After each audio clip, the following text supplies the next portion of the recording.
বিসমিল্লাহির রহমানির রহিম। আসসালামু আলাইকুম। সানি নিবেদিত, শামসুল হক প্রযোজিত আজমির রেকর্ডিং সেন্টার, মুক্তিযোদ্ধা সুপারমার্কেট, রিয়াজউদ্দিন বাজার, চট্টগ্রাম। মোবাইল 0189330853।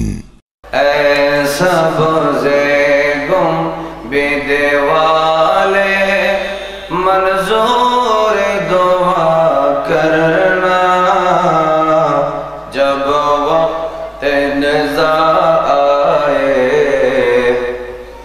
दीदार अता करना। मैं कब्र अंधेरी में अस्सलातु वस्सलामु अलैका या रसूल अल्लाह, अस्सलातु वस्सलामु अलैका या हबीब अल्लाह, अस्सलातु वस्सलामु अलैका या शफीअल मुज़निबीन। সকলে একসাথে পড়ি, अस्सलातु वस्सलामु अलैका या रहमतल लिल आलमीन। अल्हम्दुलिल्लाहि रब्बिल आलमीन الذي استغنى في حمده عن الحامدين، والصلاة والسلام على من كان نبيا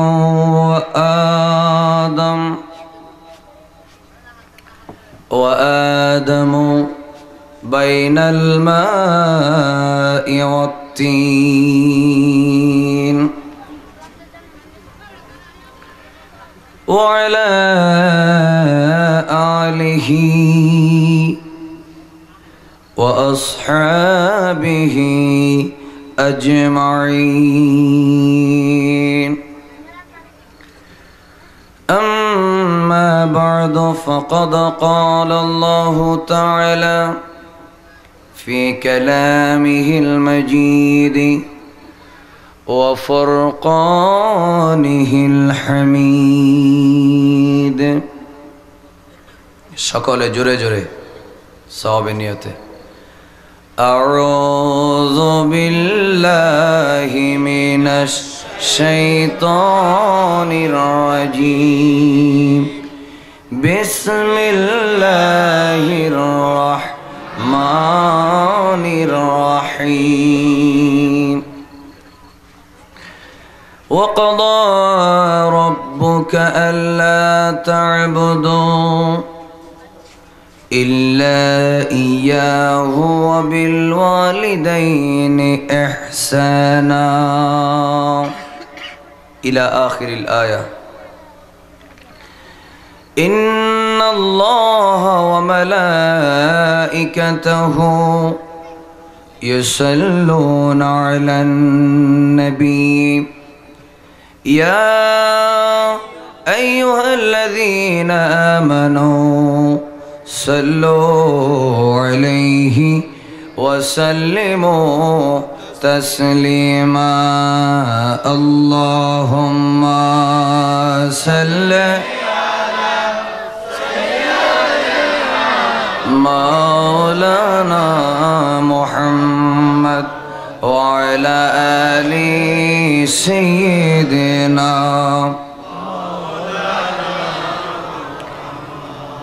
এতগুলা আশিক রাসূল সকলে অন্তরের ভিতর থেকে আল্লাহর নবীর প্রেম ভালোবাসা নিয়ে জোরে জোরে দরুদ শরীফ পড়ি, জোরে বলি আল্লাহুম্মা সাল্লি আলা সাইয়্যিদিনা মাওলানা মুহাম্মদ ওয়া আলা আলি সাইয়্যিদিনা।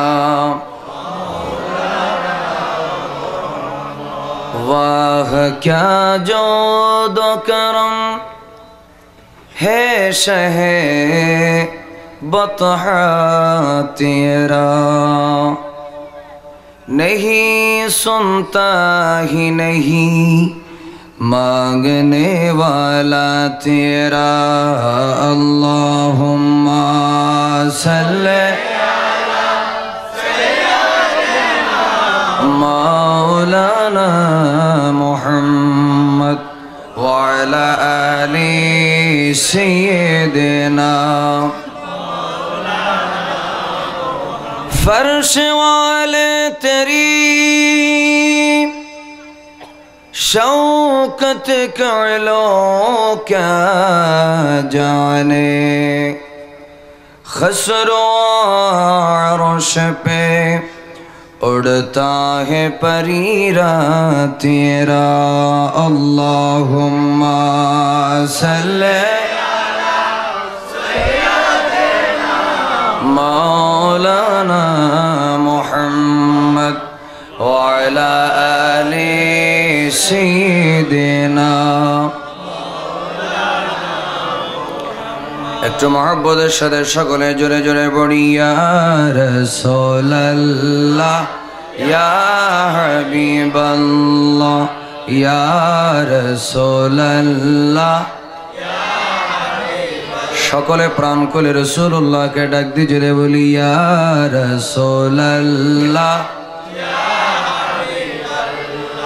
ইয়া রাসূলুল্লাহ আপনারি নূরের ঝলক লাগিয়া কবরের আন্ধার যাবে চলিয়া ওগো দিয়েন গো দেখা কবরে আসিয়া ইয়া রাসূলুল্লাহ ইয়া রাসূলুল্লাহ সবাই পড়ে না গোসল করায়া কাফন পরায়া জোরে জোরে গোসল করায়া কাফন রাখিবি যখন কবরে শোয়া লয় গো কোলে গোলাম বলিয়া ইয়া রাসূলুল্লাহ আল্লাহ ইয়া রাসূলুল্লাহ সাল্লাল্লাহু আলাইকা ওয়া আলা আলিকা ওয়া সাল্লাম। চট্টগ্রাম জেলার ঐতিহ্যবাহী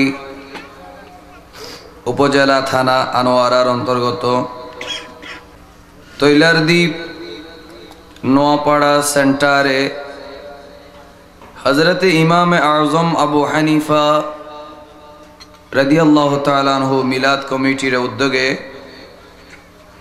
নোয়াপাড়া সুন্নি ঐক্য পরিষদের ব্যবস্থাপনায় পবিত্র ঈদে মিলাদুন নবী সকলে বলি সাল্লাল্লাহু আলাইহি ওয়াসাল্লাম।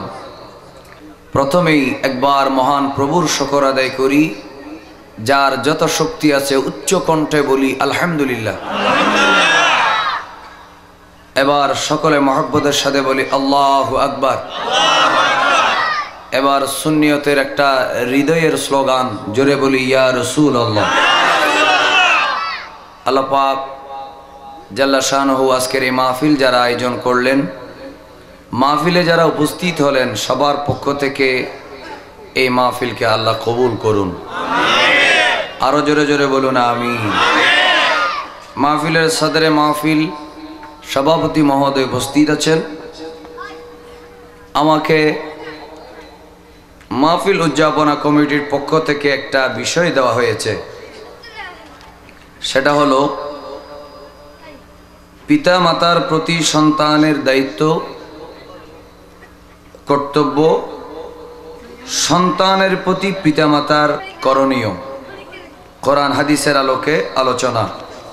বিষয়ের দিকে খেয়াল করে আমি সূরা ইসরা, যেটাকে সূরা বনি ইসরাঈলও বলা হয়, এই সূরার 24 নম্বর আয়াতের প্রথম অংশটা তেলাওয়াত করেছি। আল্লাহ পাক বিষয়ের আলোকে আমাকে আলোচনা করার আর সকলকে কান লাগিয়ে দিল লাগিয়ে ওয়াজ শোনার বোঝার তৌফিক দান করুন। আমিন। একটু মহব্বতের সাথে জোরে বলুন আমিন। আল্লাহ পাক বলেন ওয়াকাদা রাব্বুকা, ওগো আমার মাহবুব হাবিব, আল্লাহ বলছেন আপনার প্রভু ফয়সালা করলেন, হুকুম দিলেন, নির্দেশ দিলেন, বিধান জারি করলেন, আল্লাহ তা'বুদু ইল্লা ইয়াহু, হে আমার বান্দারা তোমরা আল্লাহ ছাড়া কারো ইবাদত করবে না। সুবহানাল্লাহ বলি, আরো মহব্বতে বলি, বলেন জোরে সোরে আমরা ইবাদত করি কার? এত আস্তে, আরো জোরে বলুন কার? আমাদের খালেক হয় নাই, আমাদের খালেক, আমাদের মালিক, হায়াত দাতা, রিজিক দাতা, ইবাদত পাওয়ার একমাত্র যোগ্য অধিকার কার আছে?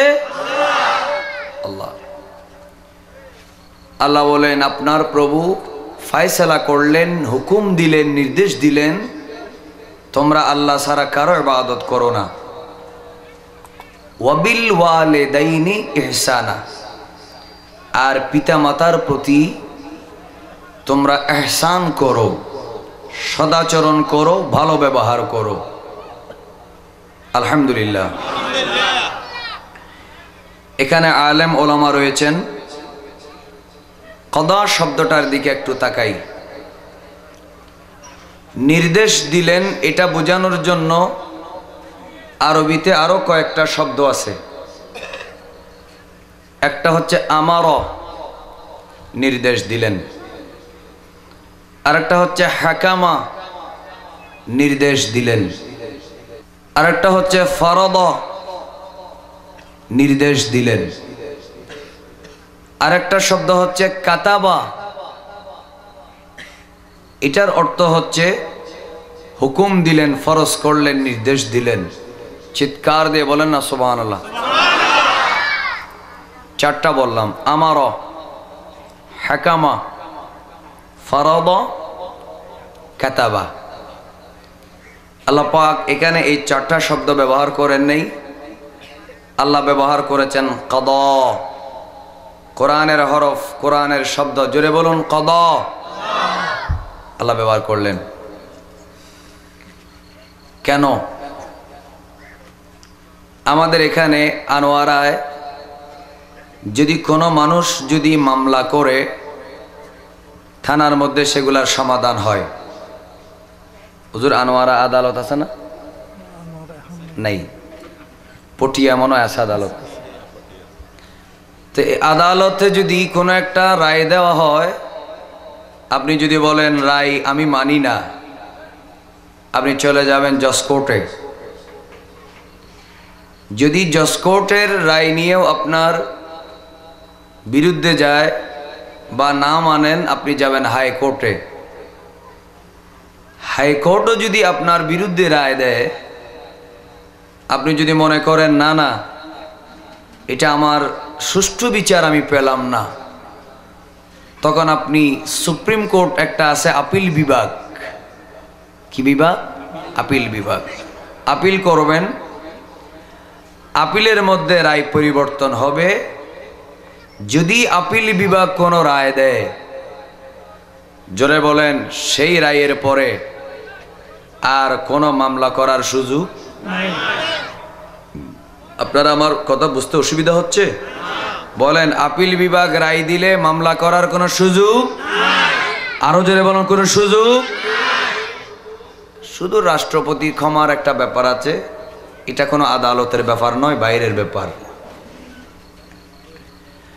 আল্লাহ তাআলা বলেন ওয়াকাদা রাব্বুকা, হাবিব আমার বন্ধু আমার নবী আমার, আপনার প্রভু কদা অর্ডার দিলেন, ফয়সালা দিলেন, আল্লাহ তা'বুদু ইল্লা ইয়াহু, ও আমার বান্দারা আমি আল্লাহ রাব্বুল আলামিন ছাড়া আর কারো ইবাদত তোমরা করো না, আর কারো ইবাদত তোমরা করতে পারবে না।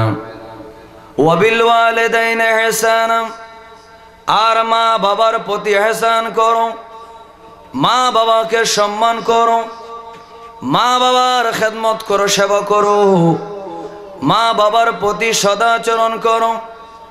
এবার যদি বলি ইয়া রাব্বুল আলামিন, অন্য কোন শব্দ ব্যবহার না করে কদা শব্দ কেন তুমি ব্যবহার করলে? তাফসীরের মধ্যে একটা সুন্দর সমাধান এসে গেল।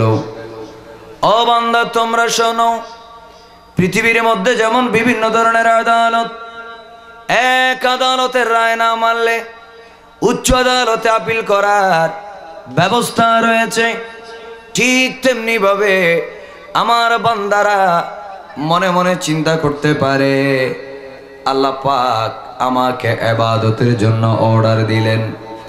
আবার ক্ষেত্র বিশেষে পরিবর্তন হতে পারে। আল্লাহ বলে না না, এটা সুপ্রিম কোর্টের আপিল বিভাগের রায়। তুমি সুস্থ থাকো অথবা অসুস্থ থাকো, তুমি ধনী হও অথবা গরিব হও, তুমি ক্ষমতায় থাকো অথবা ক্ষমতার বাইরে থাকো, বান্দারে কোন অবস্থাতে যেমন আমার উবুদিয়তের দেওয়ালের সীমার বাইরে তুমি যেতে পারবে না। আমি আল্লাহ ছাড়া কারো ইবাদত করতে পারবে না। ও আল্লাহ, আমি অনেক বড় একজন চাকরিজীবী, আমি অনেক মানুষকে খাওয়াই, আমি বিশাল একটা পরিবার চালাই, ব্যবসা বাণিজ্য করার জন্য আল্লাহ নামাজ পড়ার সুযোগ পায় না। হাজার হাজার মানুষ আমার ইন্ডাস্ট্রিতে কাজ করে। আল্লাহ আপিল করে দিলাম, তুমি আমার জন্য নামাজ মাফ করে দাও। আমার আল্লাহ বলে না না, তুমি যত বড় ব্যস্ত হও না কেন, আমার ইবাদত তোমার জন্য কোন অবস্থায় পরিবর্তন করা যাবে না। ঠিক তেমনি ভাবে মা বাবার খেদমত, মা বাবার সেবা, মা বাবার সদাচরণ। ও ইয়া রাব্বুল আলামিন, আমি যখন শাদী করি নাই তখন আমি আমার বেতনের টাকা আমি মা জননীর হাতে দিলাম। আমি আমার চাকরির টাকা আমার বাবার হাতে দিয়ে দিলাম। আল্লাহ, এখন আমি বিয়ে করলাম, আমার 5টা বাচ্চা হলো। আল্লাহ, তোমার রায় কি পরিবর্তন করা যাবে না? আল্লাহ, আমি এখন আমার মা বাবাকে পালতে পারবো না, আমার মা বাবাকে খাওয়াতে পারবো না, কারণ আবার এখন বড় সংসার হয়ে গেল। আমার আল্লাহ তাআলা বলে, বান্দা, যতই তুমি ব্যস্ত হও না কেন, যত ভিআইপি মানুষ হও না কেন, আমার ইবাদতের সীমা থেকে তুমি কোনোদিন যেমন বের হতে পারবে না। এটা আমার ফাইনাল রায়। ঠিক তেমনি ভাবে তোমার যে অবস্থা থাকুক না কেন, প্রয়োজনে তুমি না খেয়ে মারা যাবে, মা বাবাকে কোনোদিন সারা যাবে না। জোরে বলুন, আরো জোরে বলে। আমার আল্লাহ বলে, আমার ইবাদত পরিবর্তন আমি কোনোদিন, আমার ইবাদতের রায়, ফাইনাল রায়, উচ্চ আদালতের রায়, এই রায় কোনোদিন পরিবর্তন হবে না। ঠিক তেমনি ভাবে মা বাবার এহসান, এই রায় কোনোদিন পরিবর্তন হবে না। সুখে থাকো দুঃখে থাকো, নামাজ যেমন ফরজ, টাকা থাকুক না থাকুক, মা বাবাকে মাথার উপরে রাখবে, প্রয়োজনে না খেয়ে মারা যাবে, মা বাবা ছাড়া যাবে না। চিৎকার দিয়ে বলেন না সুবহানাল্লাহ। আরো জোরে বলুন তাহলে ফাইনাল রাই। হুজুর কি রাই? ফাইনাল রাই। আমার ইবাদতের যে রায় আমি দিলাম, এটা কোনোদিন পরিবর্তন করা যাবে না। ঠিক তেমনি মা বাবার খেদমত, এটাও এই রায়ও পরিবর্তন করা যাবে না। আল্লাহ আমাদের সবাইকে মা বাবার খেদমত করার তৌফিক দান করুন। আমিন। এত ছোট করলেন, আরো জোরে বলুন। যাদের মা বাবা কবরে আছে, আল্লাহ তাদের কবরগুলাকে এক্ষুনি তুমি মিলাদুন নবী সাল্লাল্লাহু আলাইহি ওয়াসাল্লাম মাহফিলের উসিলায় বেহেশতের টুকরা বানায় দাও। আয়াতের পরিপূর্ণ অর্থ বলার আগে হাদিস শরীফ দিয়ে শুরু করি। আল্লাহ রাব্বুল আলামিন আমাদেরকে বোঝার তৌফিক দান করুন, আমিন। কারণ পৃথিবীর সমস্ত মানুষের ওয়াজ, নসিহত, কসাস, ইবরত এক পাল্লায় দেওয়া হলে রাসূল পাকের হাদিসের একটা একটা শব্দে একটা হরফের তুলনা হবে না। জোরে বলো না, একটা হরফের তুলনা হবে না। এজন্য আমরা হাদিস শরীফ দিয়েই ইনশাআল্লাহ মা বাবার এহসানের কথাটা বলার চেষ্টা করব। আল্লাহ সবাইকে কান লাগিয়ে দিল লাগিয়ে ওয়াজ শোনার বোঝার তৌফিক দান করুন। আচ্ছা, আমি যে কথাটা বললাম আপনাদেরকে বুঝতে অসুবিধা হয়েছে? আল্লাহ সবাইকে বোঝার তৌফিক দেখ। সকলে জোরে জোরে জিকির করি আল্লাহ আল্লাহ আল্লাহ। সকলে মহব্বতের সাথে জোরে জোরে আল্লাহ আল্লাহ আল্লাহ।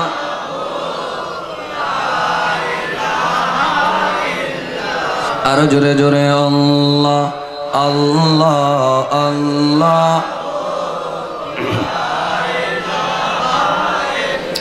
ইয়া হান্নানু ইয়া আল্লাহ ইয়া মান্নানু ইয়া আল্লাহ আল্লাহ আল্লাহ।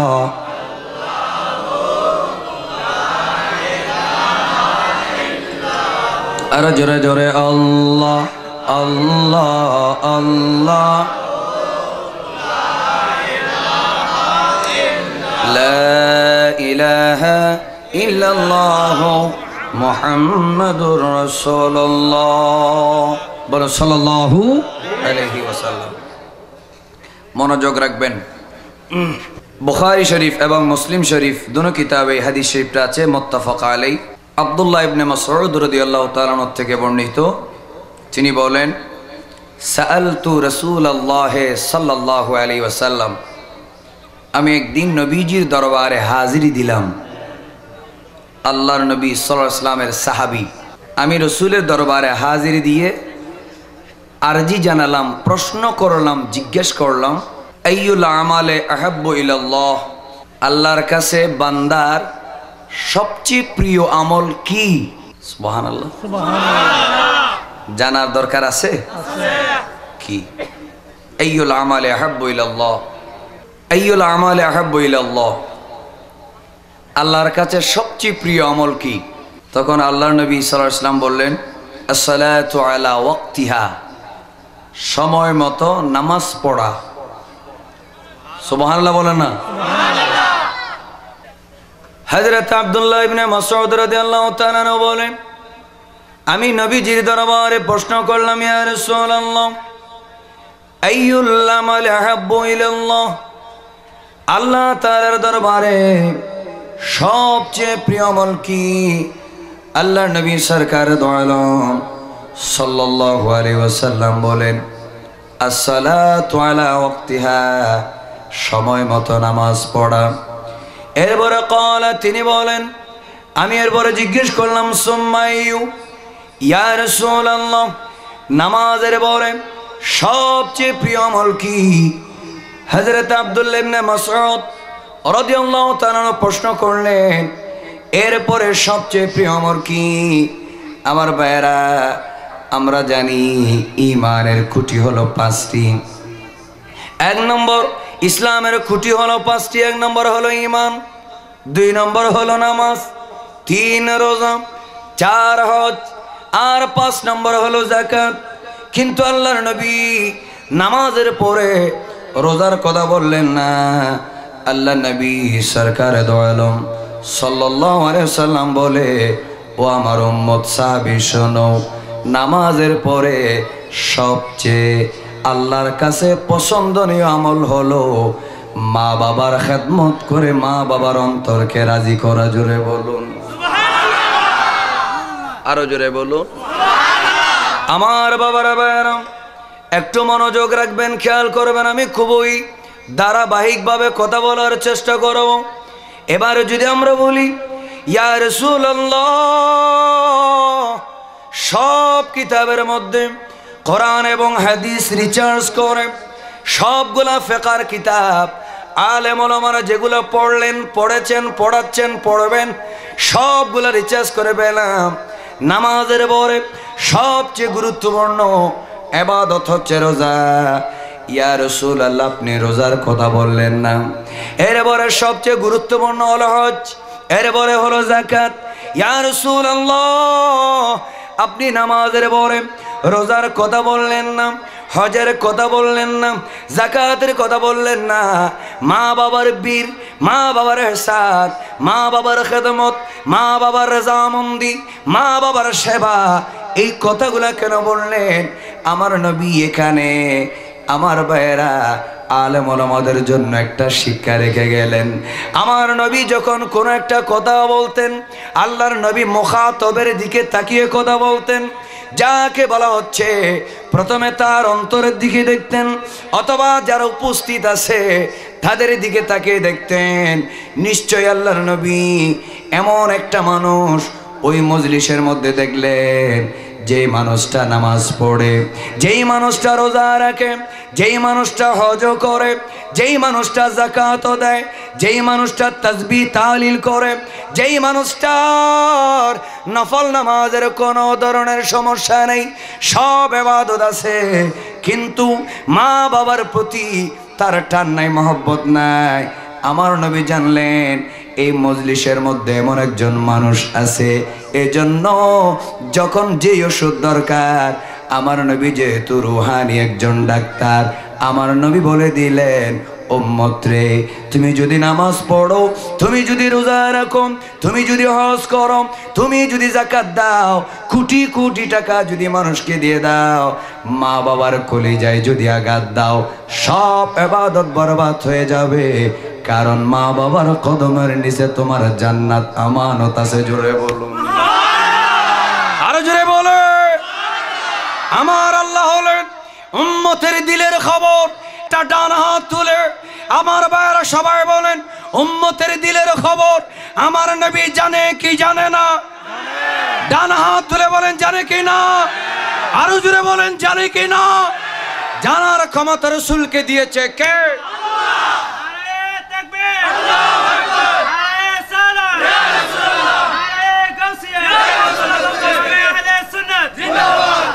বলবেন ওলামায়ে আহলে সুন্নাত। সবাই বলেন মারহাবা। আল্লাহর নবী জানে কখন কোন ঘা কি ওষুধ লাগবে। কারণ নতুন মুসলমান, তাদের মধ্যে কিছু আমলের ঘাটতি থাকতে পারে। এজন্য রাসূল যেহেতু শিক্ষক, এজন্য বুঝাই দিলেন নামাজের পরে মা বাবা, তার মানে ইবাদত কবুল হবে তখন যখন তোমার উপরে মা বাবা রাজি হবে। বড় দানবী, বড় দানবী, বড় পয়সাওয়ালা, যাকাত দাতা, গরিব দুঃখী ফকির মিসকিনকে ফেরত দেয় না, মা বাবার খবর নেয় না, এমনও কিছু মানুষ আছে কিনা? এর জন্য আল্লাহ রাসূল বললেন নামাজের পরে হচ্ছে মা বাবা। বলেন আলহামদুলিল্লাহ। আল্লাহ আমাদের সবাইকে বোঝার তৌফিক দান করুন। আরো জোরে বলুন আমিন। আরেকটা হাদিস শরীফ বলি, এটাও বুখারী শরীফ, মুসলিম শরীফে আছে। এটা আব্দুল্লাহ ইবনে আমর রাদিয়াল্লাহু তাআলা আনহুর হাদিস। তিনি বলেন, জা রাজুলুন ইলান নবী সাল্লাল্লাহু আলাইহি ওয়াসাল্লাম, একদিন একজন মানুষ আল্লাহর নবীর দরবারে আসলেন। আমার যুবকরা ভালো করে খেয়াল করবে, বর্তমান এই যুগে কিছু যুবককে বেহেশতের সস্তা টিকিট দেখিয়ে, বেহেশতের সস্তা টিকিট দেখিয়ে কিছু কিছু যুবককে মা বাবা ছেড়ে জিহাদের পথে নিয়ে যাচ্ছে। তথাকথিত জিহাদ, ঠিক কিনা বলেন? এগুলো জিহাদ না জঙ্গিবাদ? সবাই বলেন না। মানুষকে জিম্মি করে এই তোকে জবে করে দিব, নিরপরাধ মানুষ হত্যা করা, জোরে বলুন এমন জিহাদ কি ইসলাম সমর্থন করতে পারে? আরো জোরে বলুন, সমর্থন করে? জিহাদে নিয়ে যাচ্ছে। সস্তা যদি বেহেশতে যেতে চাও, নিঃশ্বাস বের হওয়া মাত্র বেহেশত, এত সোজা রাস্তা আর নাই। সুতরাং আসো জিহাদ করো। এই ধরনের কিছু আজগুবি ইসলাম আছে কিনা? কথা বলে না, কি ইসলাম? এগুলার নাম দিলাম আজগুবি। হঠাৎ উদিত জঙ্গিবাদের মাধ্যমে জান্নাতে যাওয়ার দাওয়াত দিচ্ছে, মা পেপারে বিজ্ঞাপন দিচ্ছে, বাবা টিভিতে অ্যাডভার্টাইজ দিচ্ছে, বাবা ফিরে আয়, ওটা বেহেশতের রাস্তা না, এটা ইবলিসের রাস্তা। আমি কত কষ্ট করে তোমার মা তোমাকে লালন পালন করলো, তোমার বাবার কত আশা ছিল, এত তুচ্ছ কারণে তোমার জীবনটা দিও না। বাবারে আমার বুকে ফিরে আয়, পেপারে পত্রিকায় বিজ্ঞাপন দেওয়া হয় কি না? তো তারা নিয়ে যায় কি বলে? জিহাদের কথা বলে। জিহাদ করলে কি হবে? শহীদ হবে। শহীদ হলে কি হবে? ডাইরেক্ট জান্নাতে যাবে। চিৎকার দিয়ে বলে নাউজুবিল্লাহ। আমার বাবারা বলেন, এই ধরনের বেহেশতে যাওয়ার কোন রাস্তা কি আল্লাহ রাখছে? না, রাখে নাই। জোরে বলেন, এই ধরনের কোন রাস্তা আছে? অথচ দেখেন বাস্তব জিহাদের ক্ষেত্রে রাসূলুল্লাহ সাল্লাল্লাহু আলাইহি ওয়াসাল্লামের জবাবটা কি? বাস্তব জিহাদ, ওটা তো জিহাদও নয়, এটা তো জঙ্গিবাদ। আর জিহাদের ক্ষেত্রে আল্লাহর নবী কি বললেন? যা রাজুলুন ইলান নবী সাল্লাল্লাহু আলাইহি ওয়াসাল্লাম, আল্লাহর নবী সরকারে দো আলম নূরে মুজাসসাম সাল্লাল্লাহু আলাইহি ওয়াসাল্লামের দরবারে এক মানুষ আসলেন। ফাস্তাযানাহু ফিল জিহাদ, আল্লাহর নবীর দরবারে বললেন, ইয়া রাসূলুল্লাহ, ইসলাম কায়েম করার জন্য, কোরআনের ইজ্জত রক্ষার জন্য, ইয়া রাসূলুল্লাহ, আপনার শানের সালত এই দুনিয়ার জমিনে প্রতিষ্ঠিত করার জন্য আপনি আমাকে একটু অনুমতি দেন। আমি অনুমতির জন্য আসলাম, আমি আপনার এজাজতের জন্য আসলাম, আমি আপনার অর্ডার ছাড়া, আপনার অনুমতি ছাড়া ইয়া রাসূলুল্লাহ কোনো কাজ করতে পারি না। আল্লাহ নবী দরবারে ওই সাহাবী বলেন, ইয়া রাসূলুল্লাহ, একটু জিহাদের জন্য যাব। আমার ভাইরা, সাহাবীর নিয়ত ভালো ছিল, জঙ্গিবাদী চিন্তা ধারণা ছিল না, আল্লাহর দ্বীনকে প্রতিষ্ঠিত করা ছিল তার একমাত্র উদ্দেশ্য।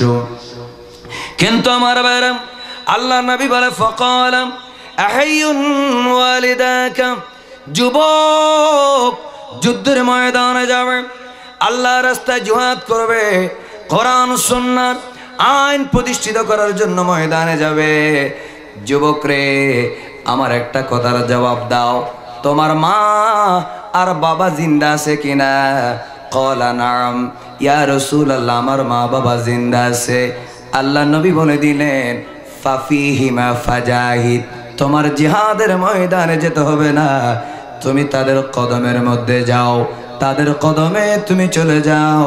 তারা যদি রাজি হয়, আমার আল্লাহ তোমাকে জিহাদের সওয়াব দিয়ে দিবে। জোরে বলুন, আরো জোরে বলে, ফাফিহিমা ফাজাহিদ, তাদের মধ্যে থেকে তুমি জিহাদের সওয়াব অর্জন করো। তার মানে হলো, মা বাবা যদি রাজি হও, ঘরে বসে বদরের ময়দানে, উহুদের ময়দানে কোরআনের ইজ্জত রক্ষার জন্য যারা জিহাদ করতেছে, মা বাবার কদমে থাক, আমি তোমাকে আল্লাহর থেকে জিহাদের সওয়াব এনে দেব। জোরে বলুন, এই ক্ষমতা আমার নবীর আছে কিনা? একটু জোরে বলুন, আছে কিনা? আল্লাহ বুঝার তৌফিক দেখ। আরো জোরে বলুন। আমি ডানে বামে না যাই, শুধু হাদিস শরীফ বলি। আল্লাহ আমাদের সবাইকে শোনার তৌফিক দান করুন। আর একটা হাদিস শরীফ বলি, এটা আবু দাউদ শরীফে আছে, ইমাম আহমদ বিন হাম্বল মুসনাদের মধ্যে এনেছেন, ইমাম নাসাই তিনিও এনেছেন সুনানের মধ্যে। এটা হচ্ছে তাও ক্বালা জাআ রাজুলুন ইলা রাসূলিল্লাহ সাল্লাল্লাহু আলাইহি ওয়াসাল্লাম, রাসূলুল্লাহ সাল্লাল্লাহু আলাইহি ওয়াসাল্লামের দরবারে একজন মানুষ আসলেন। বলা, ফাকালা জিইতু উবাইয়াকা আলাল হিজরাতি, মক্কা থেকে আল্লাহর নবীর কিছু সাহাবী মদিনায় চলে গেলেন, ঘর বাড়ি সংসার ছেড়ে, কত সুন্দর জায়গা জমি, মানুষ দেড়ার জায়গার জন্য 20 বছর কেস চালায়, ঠিক না? কয়াত দেড়ার জায়গার জন্য এক হাত, 10 বছর 20 বছর। আমি এরকমও দেখছি, মারা যাওয়ার সময় বলতেছে, এই বাবা কেস নামাবি না। নিজে 50 বছর কেস চালাইছে, মারা যাওয়ার সময় বলতেছে কেস নামাবি না, যুদ্ধ করে যাবি। কেসে চলে গেছে 5 জায়গার টাকা, কত মহব্বতের জায়গা, ঘর বাড়ি সংসার সব ছেড়ে দিয়ে মক্কার থেকে সাহাবীরাতে মদিনায় গেলেন একটা মাত্র কারণ, মদিনা মুনাওয়ারায় ইমানের ঠিকানা রয়েছে। আরো জোরে বলো। তো সাহাবীরা রাদিয়াল্লাহু আনহুম তারা কেউ রাসূলুল্লাহর আগে গেলেন, কেউ রাসূলুল্লাহর পরে গেলেন, কেউ আগে গেলেন, কেউ পরে গেলেন। যারা আগে গেলেন আবিসিনিয়ায় হিজরত করলেন, এরপরে মদিনায় হিজরত করলেন, আবিসিনিয়ায় 2 বার, মদিনায়। সবাই কিন্তু নবী করিম সাল্লাল্লাহু আলাইহি ওয়াসাল্লামের ইজাজত নিয়ে হিজরতে গিয়েছেন। আমার নবীর ইজাজত ছাড়া কেউ হিজরত করেন নাই। তো একজন যুবক আসলো, এসে বলল, জিতু উবাইয়াকা, আমি আপনার কাছে বায়াত হওয়ার জন্য আসলাম, শপথ নেওয়ার জন্য আসলাম। আপনি আমাকে অনুমতি দেন ইসলাম রক্ষার জন্য, দ্বীন রক্ষার জন্য, জান বাঁচানোর জন্য আমি হিজরত করব। সুবহানাল্লাহ বলেন। কারণ মক্কা শরীফে জামাতে নামাজ পড়া যাচ্ছে না, মক্কা শরীফে জোরে আজান দেওয়া যাচ্ছে না। যদিও ফারুক আজম রাদিয়াল্লাহু তাআলা আনহু ইসলাম কবুল করার পরে প্রকাশ্য নামাজ শুরু হলো, কিন্তু নির্যাতন বন্ধ নেই। বলেন, নির্যাতন বন্ধ নেই। যার কারণে জান বাঁচানোর জন্য কোন সময় কাকে মেরে ফেলে কোন সময় ঠিক নেই, জান বাঁচানো ফরজ। আল্লাহ অনুমতি দিয়েছেন, এজন্য আল্লাহ অনুমতি দিলেও নবীর অর্ডার ছাড়ার নড়াচড়া করা যাবে না। এজন্য যুবক আসলেন, ইয়া রাসূলুল্লাহ, আমি ইসলাম রক্ষা করার জন্য, নিজের জান বাঁচানোর জন্য একেবারে ওপেন, কোনো দ্বিধা দ্বন্দ্ব ছাড়া ইসলাম পালন করার জন্য একটু আমি মক্কা ছেড়ে চলে যাব। রসুল গো, আপনার হাতে শপথ করার জন্য আসলাম, আপনি কি অনুমতি দিবেন? সুবহানাল্লাহ বলেন। ওয়াতারাকতু আবাওয়াইয়া ইয়াবকিয়ানি, ওই যুবক এরপরে বললেন, ইয়া রাসূলুল্লাহ, আমি আমার সব কিছু ছেড়ে আল মদিনাতুল মুনাওয়ারায় চলে যাব, আমি হিজরত করব। ইয়া রাসূলুল্লাহ, আমি আপনার কাছে আসলাম অনুমতি নেওয়ার জন্য। কারণ আমার ভাইরা, আমার যুবক ভাইরা, বর্তমান সময় আমরা ইসলাম অনুমতি দেয় কি দেয় না, ইসলাম অনুমোদন দেয় কি দেয় না, আমরা সেদিকে দেখি না। রসুল পছন্দ করেন কিনা আমরা সেদিকে ভ্রুক্ষেপ করি না, যার যা ইচ্ছা করি, ঠিক কিনা বলেন আমার ভাইরা? কিন্তু আমার ভাইরা, আল্লাহর নবী সাল্লাল্লাহু আলাইহি ওয়াসাল্লাম পৃথিবীর জমিনে থাকা অবস্থায় কোন সাহাবী আল্লাহর নবীর অর্ডার ছাড়া এক কদম পর্যন্ত দেন নাই। ওই সাহাবী বলে, ইয়া রাসূলুল্লাহ, ওপেনলি ইবাদত করব, ইবাদতের মজা পাবো, ইসলাম রক্ষা করব, নিজের দ্বীন রক্ষা করব, নিজের শরীয়ত পরিপূর্ণভাবে পালন করব, নিজের জান বাঁচাবো। ইয়া রাসূলুল্লাহ, এজন্য আপনার কদমে আসলাম, একটুখানি অনুমতি দেন, আমি হিজরত করব। অনেক গুণা মানুষ হিজরত করার জন্য চলে গেল, কিন্তু নবী গো, তারাকতু আবাওয়াইয়া, আমার ঘরের মধ্যে আমি 2 জন মা বাবা রেখে আসলাম। সুবহানাল্লাহ বলেন না। আমি আমার ঘরের মধ্যে 2 জন মা বাবা রেখে আসলাম, একজন মা আরেকজন বাবা, 2 জন মানুষকে রেখে আসলাম। ইয়াবকিয়ান, আমি যখন মাকে বললাম, ও মা, আমি রাসূলুল্লাহর কাছে চলে যাচ্ছি, মামার নবী যদি অর্ডার দেয়, আমার নবী যদি ইজাজত দেয়, আমি মক্কা ছেড়ে চলে যাব, আমি আমার ঈমান ইসলাম রক্ষা করার জন্য চলে যাব। আমি যখন আমার মার কাছে বললাম, আমার মা 2 চোখের পানি ছেড়ে কেঁদে কেঁদে বুক ভাসিয়ে ফেলতেছে। আমি আমার বৃদ্ধ বাবার কাছে গেলাম, আমার বাবাকে বলা মাত্র আমার বাবা চিৎকার দিয়ে কান্না কাটি শুরু করলো। ও বাবারে, বড় আশা নিয়া বুকের রক্ত তোমাকে পান করাইয়া আমরা তোমাকে মানুষ করলাম। বাবারে, আজকে তুমি বড় হলে আমাদের কত আশা, আজকে টাকা পয়সা কিচ্ছু চায় না, সন্তানের মুখটা দেখলে মা বাবার মনটা খুশিতে মন ভরে যায়, ঠিক কিনা বলেন? ও বাবা, আমাদেরকে ছেড়ে তুই চলে যাবি নাকি? রসুল যদি অর্ডার দেয় আমার কোনো আপত্তি নাই, মা বলে রাসূল যদি অনুমতি দেয় আমার কোনো আপত্তি নেই। বাবা বলে রাসূল যদি অনুমতি দেয় আমার কোনো আপত্তি নেই। কিন্তু বাবা গো, আমাদের তো মন মানে না, নিজের কলিজার টুকরা সন্তানকে যদি না দেখি আমরা কিভাবে থাকবো? এই কথা বলা মাত্র আমার ভাইয়েরা, আমার নবী দুই চোখের পানি ছেড়ে দিলেন। আল্লাহর নবী বলেন, ক্বালা ইরজি ইলাইহিমা, ও সন্তান, ঈমান রক্ষার জন্য, ইসলাম রক্ষার জন্য, কোরআনের ঝান্ডা বুলন্দ করার জন্য, ও বাবারে তোমার নিয়ত ভালো, তুমি হিজরত করতে চাচ্ছ রে বাবা, তোমাকে আমি অনুমতি দিব না। তাড়াতাড়ি দুঃখিনী মার কাছে চলে যা, তোর বাবার কাছে চলে যা। যেই বাবা তোকে কত কষ্ট করে লালন পালন করলো, যেই মা বুকের রক্ত পান করাইয়া তোকে মানুষ করলো, ও বাবারে মাকে কান্দিস না। ও বাবা, তোর সন্তান, তোর জনক, তোর জন্মদাতা বাবাকে তুই কান্দিস না, তাড়াতাড়ি চলে যা। ফাদহিকহুমা কামা আবকাইতাহুমা, যেভাবে তাদের চোখের পানি ফেলেছো তুমি তাদের কদমে গিয়ে মাফ চাও। যতক্ষণ পর্যন্ত তাদের অন্তর খুশি হবে না, যতক্ষণ তারা মুস্কি হাসবে না, তাদের কদমে তুমি পড়ে থাকো। ও বাবা, তুমি যদি মার খেদমত করার কারণে, ও বাবা তুমি যদি বাবার খেদমত করার কারণে কাফেররা যদি তোমাকে মেরে ফেলে, তোমার কোনো চিন্তা নেই। আল্লাহর আটকানা জান্নাতের দরজা আমার আল্লাহ তোমার জন্য ওপেন করে রাখবে। জোরে বলুন, আরো জোরে বলে। ও বাবা, মার কদমে যা, বাবার কদমে যা। যেই মা কেঁদেছে, যেই বাবা কেঁদেছে, সেই মা বাবার কদমে গিয়ে তাদের মুখে হাসি ফোটা। কারণ জান্নাত, আটখানা জান্নাতের দরজা তোর মা বাবার কদমের নিচে আছে। জোরে বলেন।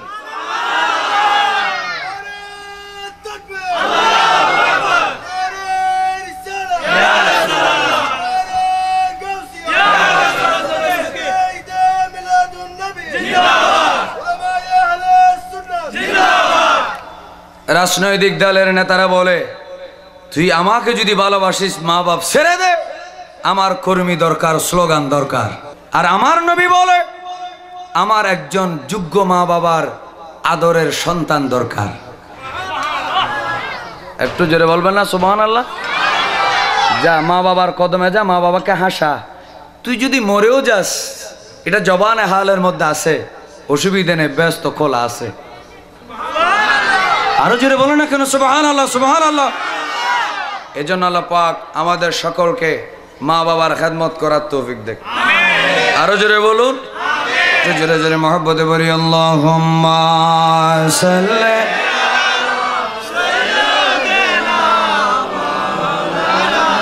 মুহাম্মদ ওয়া আলা আলি সাইয়্যিদিনা। চিন্তা করে দেখো রে মন, রাত্রি গভীর নিশীতে, মরণ কালে কে যাবে তোর সঙ্গী হয়ে কবরে। আল্লাহুম্মা সাল্লি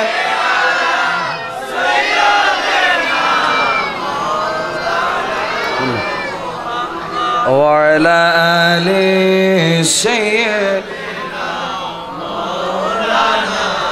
এমন ঘরে যাবি রে মন, যে ঘরের নাই ঠিকানা, এমন ঘরে শুইবি রে মন, যে ঘরের নাই বিছানা। আল্লাহুম্মা সাল্লি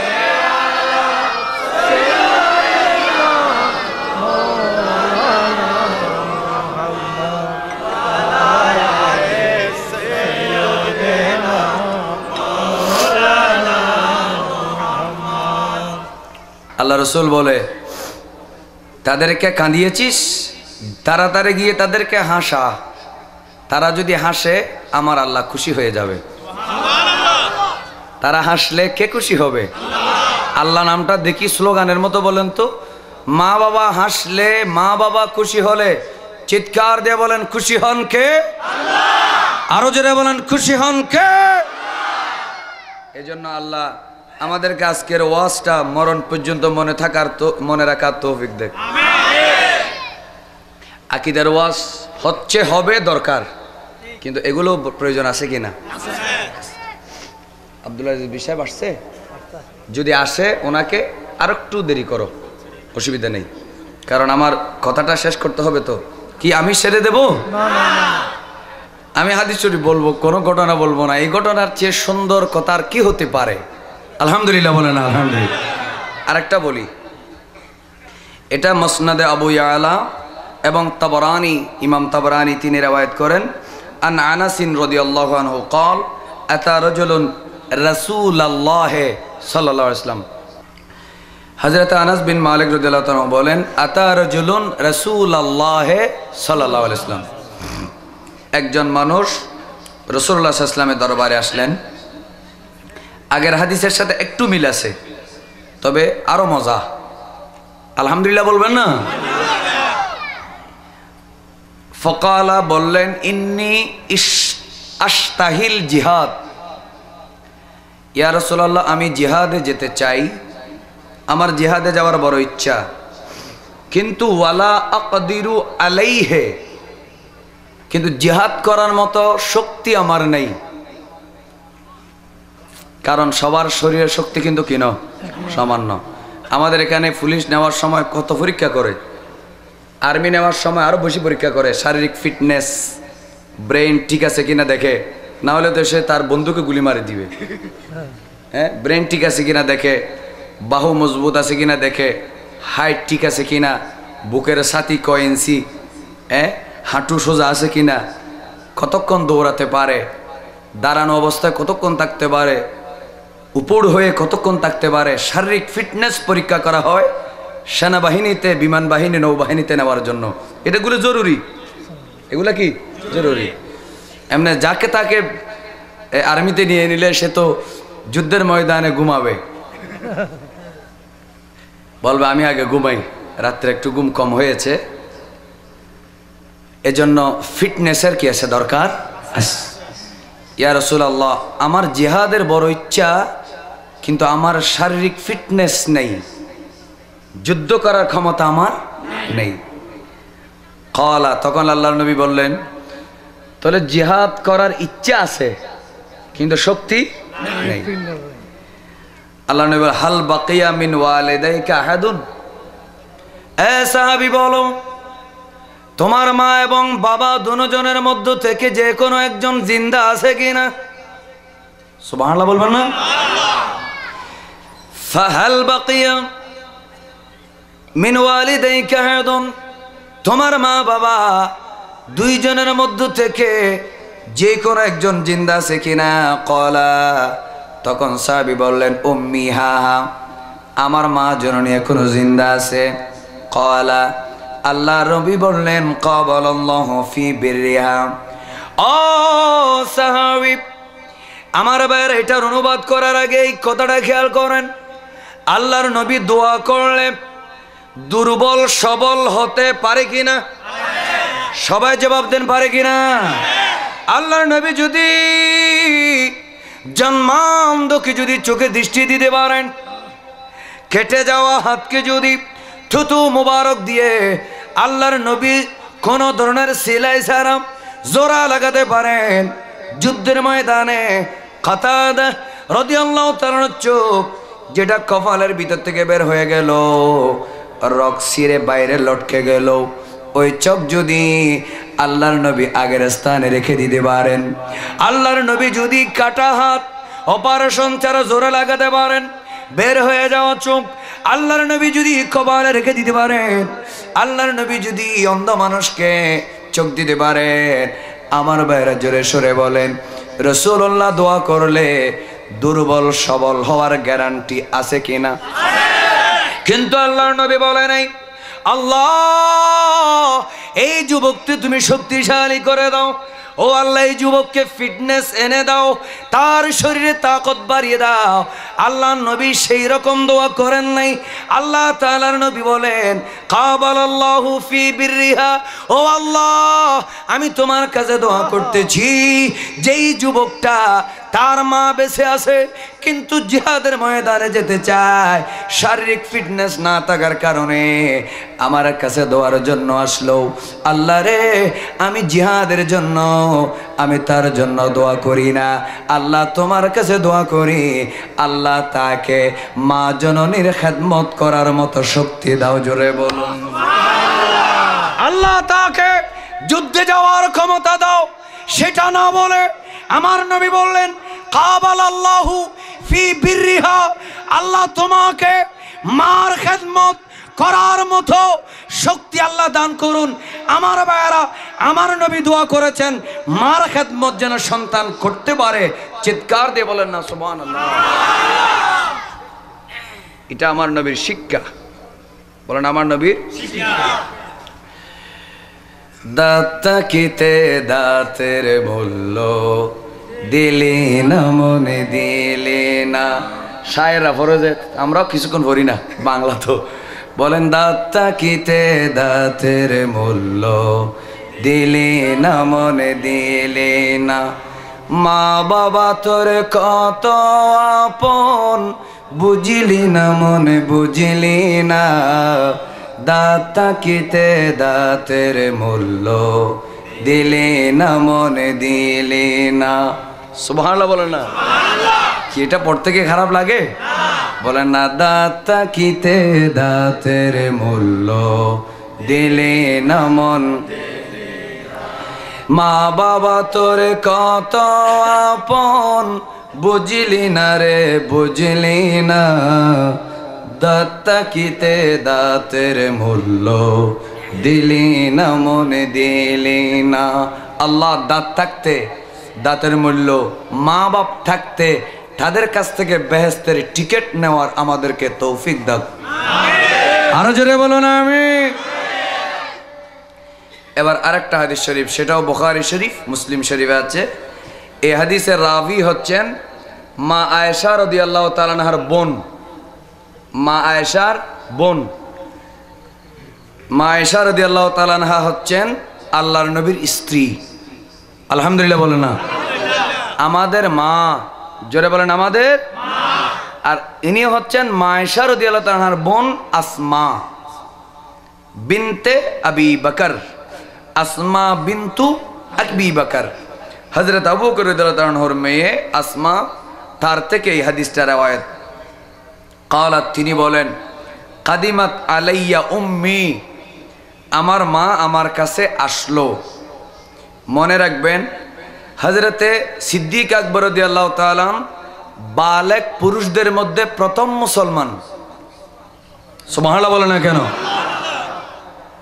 কিন্তু ওনার যিনি স্ত্রী ছিলেন মা আসমা রাদিয়াল্লাহু তাআলা আনহার যিনি মা,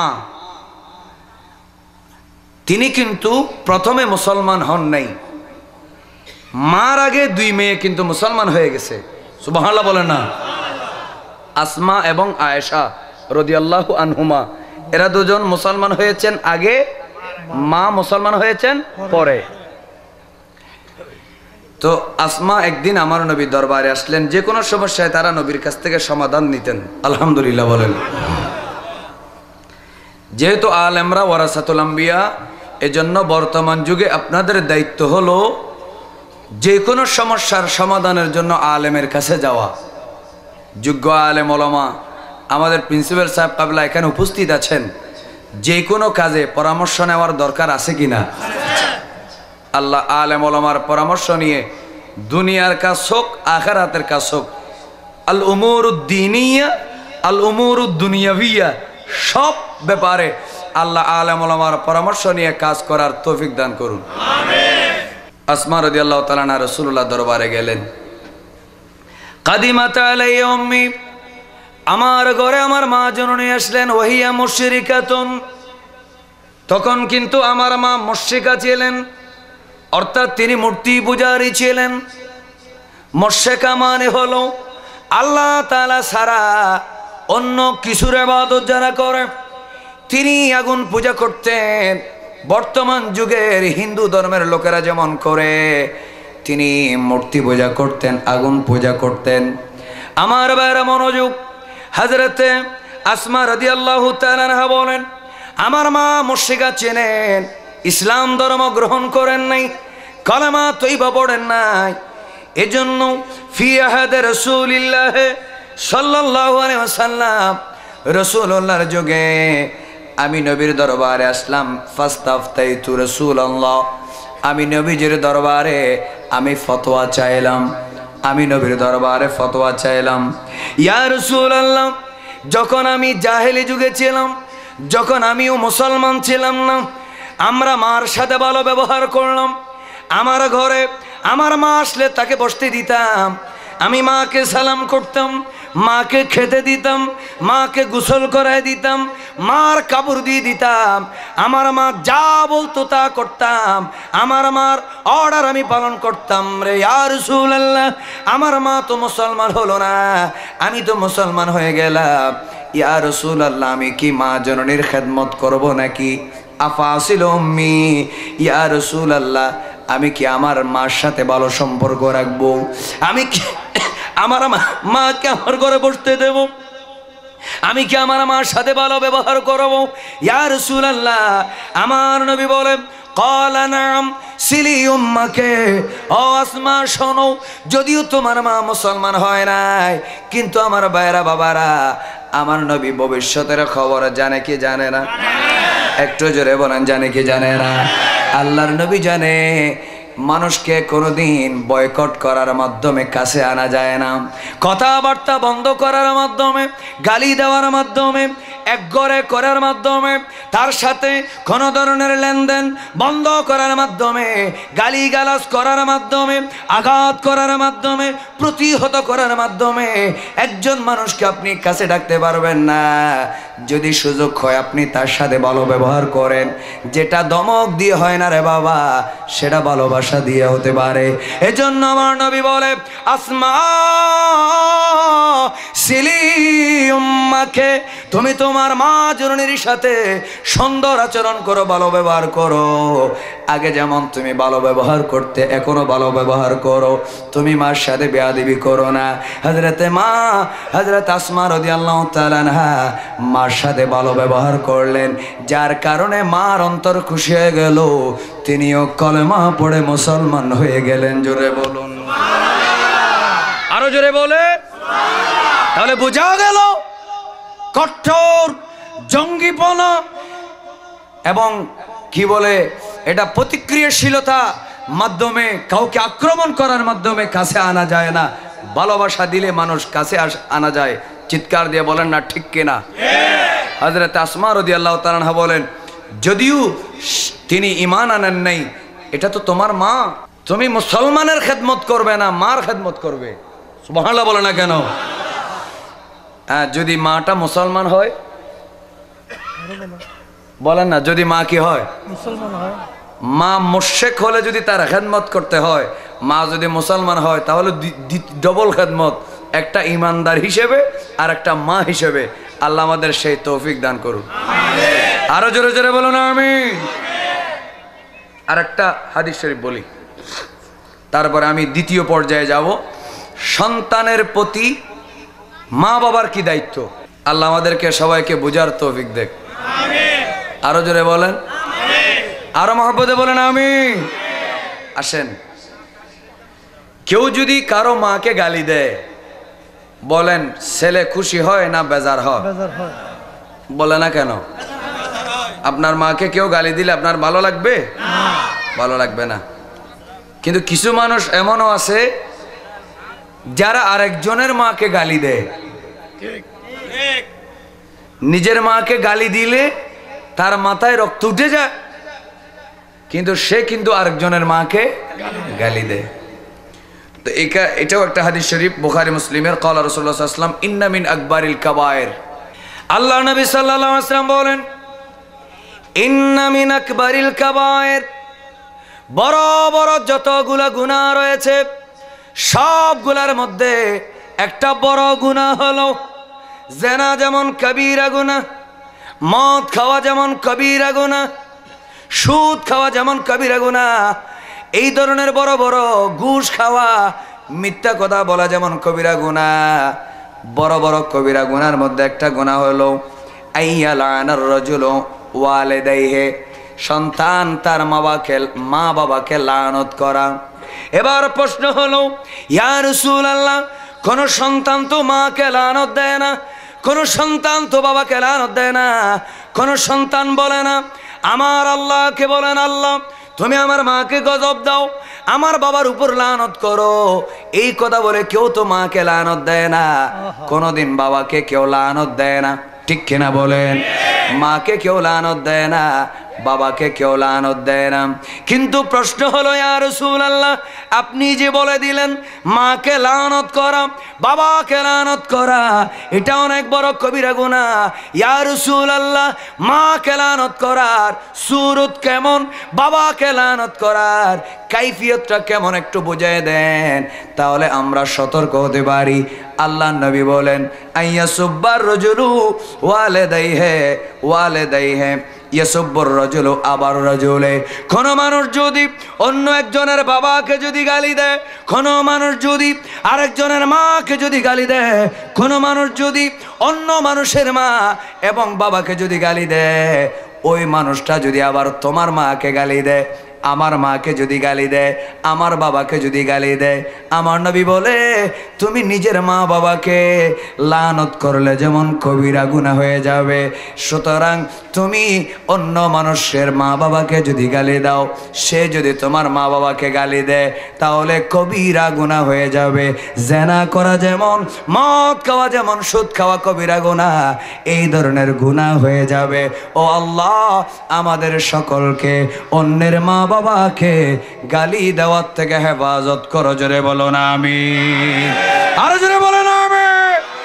তাহলে আজকের থেকে একটা শপথ করব, মুরব্বীরা সহ, যুবক সহ, স্টেজে যারা আছেন, আলেম ওলামা সহ সকল মানুষ আমরা একটা শপথ করব, কোনোদিন জীবন থাকতে কারো মা বাবাকে, জোরে বলুন, আমরা গালি দেব না। বলেন গালি দেব না। আবার বলেন গালি দেব না। কারণ আরেকজনের মা বাবাকে গালি দিলে সে গালিটা ফেরিয়ে দিবে, ফেরত দিলেই এটা নিজের মা বাবাকে লানত করার মতো গুনাহ হবে। এই গুনাহটা জেনার মতো গুনাহ, মিথ্যা কথা বলার মতো গুনাহ, সুদ খাওয়ার মতো গুনাহ, কবিরা গুনাহ, আকবরুল কাবায়ের। আল্লাহ আমাদেরকে এই কবিরা গুনাহ থেকে বাঁচার তৌফিক দেন। এটা বলার সময় হয়তো অনেকের বলতে, হুজুর এগুলো কি? হ্যাঁ, এগুলো অনেক বড় ব্যাপার।